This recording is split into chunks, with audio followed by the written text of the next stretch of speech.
Welcome to my YouTube channel. If you are new to my channel, please don't forget to like, subscribe, and share. Thank you!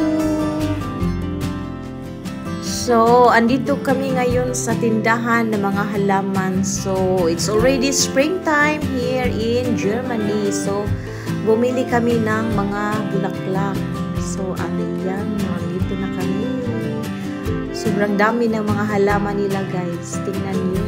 So, may mga cactus sila, may mga flowers. So, kayo nang pumili kung saan kayo gusto. So, yan. So, bumili kami ng mga halaman at saka yung bulaklak para ilagay namin sa likod at sa front namin ng bahay. So, ipapakita ko mamaya. So, may mga ano din sila paprika na mga maanghang. So, yan. Hindi muna kami bumili kasi malamig pa dito sa Germany. So, kaya saka na lang. So, anyway, andyan lang yan. So, tingnan lang natin yung weather dito kasi minsan mag 1 degree din. So, baka maano pa siya yung mga tanim namin. So, ito yung nabili namin. Yung halaman, yung flowers na yan, it's plenty color. May red, may pink. So, 3 color yan. So, tingnan lang natin. So, I will upload more videos pag may bulak na yan. So, ito yung tinatawag namin sa Pilipinas na gabi-gabi. So, inano namin yan.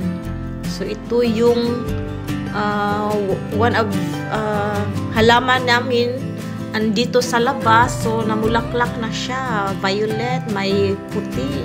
Tingnan lang natin kung kailan ito until na mawala na yung bulaklak niya. Pero maybe until spring to, guys. So, andito ako ngayon sa terrace namin. So, naglilinis ako dyan kasi sobrang dumi. Pang winter pa yun. Sa winter pa yung dumi. So, ngayon ko lang may time kasi walang pasok. So, ngayon ay Saturday. So, Saturday and Sunday lang ako walang pasok. So, andito ako ngayon sa labas. Mainit siya, guys, pero it's 15 degrees today. So, medyo mahangin siya. Yan, andito ako sa labas. So, andito kami ng asawa ko. Kumuha ng mga kahit ano, makikita yung mga daming mga grass.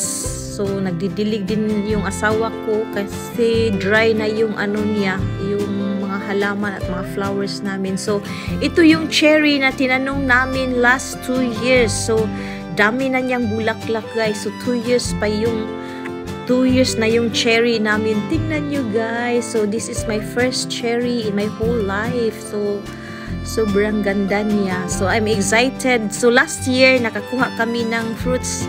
Yan. So, more than mga 20s ata yun. So, ayan. So, andito kami ngayon sa labas kasi mainit siya. Hindi kami nagpunta ng other city. So, ito yung Berne. Tinatawag dito na Berne. So, pears yan. So, yan. So, ito yung surrounding namin, guys. So, yung bahay namin na nabili namin sa pangalan namin ng asawa ko. So, yan. Ituturo ko kayo sa likod. So, ito yung likuran namin. So, pupunta tayo mamaya sa front. So, dyan ako nangunguha. So, hindi pa, as of now, hindi pa kami nag-grass cutting kasi pa siya. Hindi pa masyadong mahaba yung mga grass. So, yan yung mga kahoy na pinutol ng asawa ko last year and in this year. So, may mga kahoy pa din puputuli namin yan. Yung sa kabila. Yun. Ito yung house namin. So, yan. So, ito yung pinag-aabalahan namin kapag wala kaming work. So, may itanim pa ako yan sa gilid ng house namin dito. So, pupunta tayo sa front area. So, medyo mainit pero sobrang hangin today, guys. So, yan. Yan yung roses namin. May mga ano na siya, may mga dahon na siya. So, namumulaklak na siya, guys. Tingnan nyo, parang kasoy. Kasoy yan sa ano. Pero iwan ko, nakalimutan ko yung name na yan.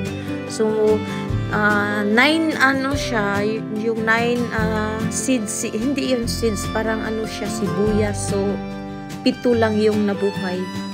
So, yan yung house namin sa main entrance. May mga roses kami.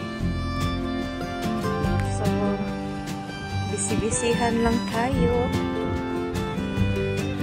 May mga nag-bloom na ng mga flowers. Ito yung ginawa ko this morning. So, yan. Ano na siya.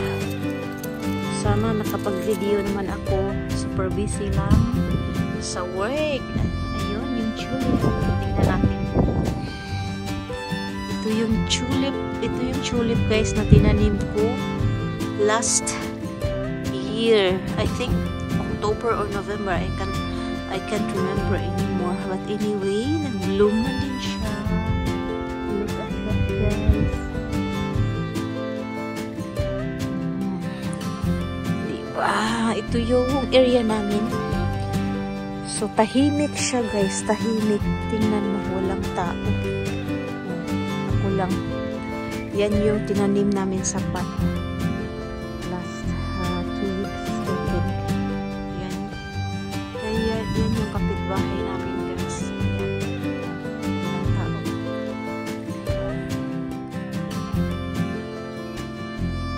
Ganito.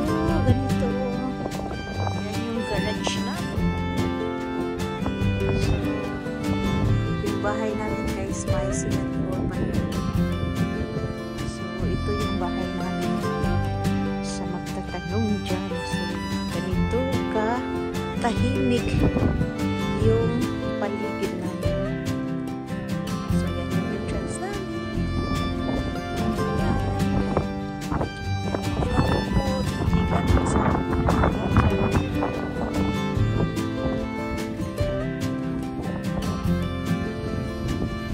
sa super laki. Mainit siya. Malamig. So, yung roses, guys. Dami na siya. Maganda yan kasi ano siya.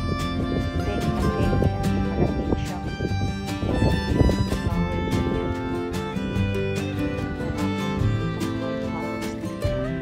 So, punta naman tayo dito. Dito yung huckleberry. So, one of the berries here. So, may mga flowers na siya. Mahangin dito sa labas. Ayan. So, punta tayo dito sa apple. So, 2 years na tong apple na to, guys. Ayan. Ang asawa ko, super busy siya. So, yan. May dahon na siya, guys. So, ito yung kabuuan ng ano namin, area. So, today is a very nice day. So, dyan, nag-ano ako dyan, naglinis. Yan. Kasi walang pasok sa trabaho. Yan, sobrang init na yan, mga sis. Tingnan niyo. Parang yung init nakakapaso ng ano mukha natin. So, kaya ano, naglagay ako ng hood. So, daming mga grass na talaga. Ganyan ako pag andito lang sa bahay. Walang kaartihan. Tingnan nyo, guys. So, ganito kami pag weekend. Pag hindi kami magpunta ng ano, sa city or sa mall, bumili ng kahit ano-ano. So, andito lang kami sa garden.